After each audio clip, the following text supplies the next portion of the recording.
स्वामी महाराज अचानकपणे अक्कलकोटला जंगम स्वामींचा जो मठ आहे त्या जंगमाच्या मठामध्ये स्वामी म्हणाले आपल्याला एक कार्य करायचंय. सेवेकरांना सांगितलं सोबत वस्तू घ्या. नीट ऐका.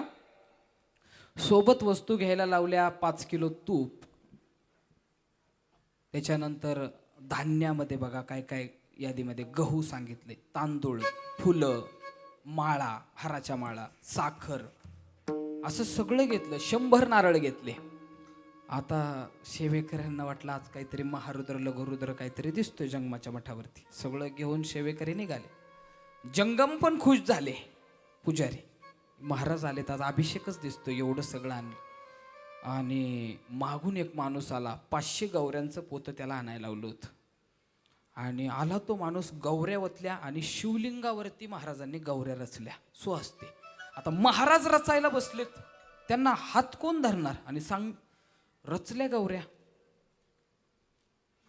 आणि तूप ओतलं आणि अग्नी लावून त्याच्यामध्ये कापराचा टाकला आणि त्याच्यावरती गहू टाकले, ते तांदूळ टाकले, ते आणलेलं तूप टाकलं. त्याचा भडका झाला.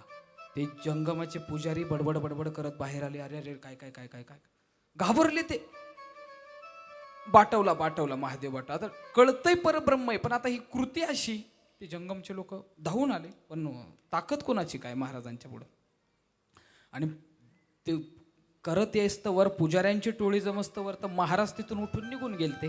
आणि गौऱ्या फास्ट जळतात. त्या जळून हे दुसऱ्या दिवशी ज्या वेळेला ती राख साफ केली त्यावेळेला ते शिवलिंग आधीपेक्षा त्याच्यामध्ये जे तेज आहे त्याची काही गुणेने 100 पटीने वृद्धी झाली होती आणि लख दिव्य ते झालं होतं. पण हा जो शकुन होता महाराजांचा जाण्याचा, त्यांनी की जसा साप कात बदलून देतोय, जसं प्रत्येक जीवामध्ये वटवृक्षाच्या पायाने मी पण देहरूपाने मी आता इथून जाणार आहे.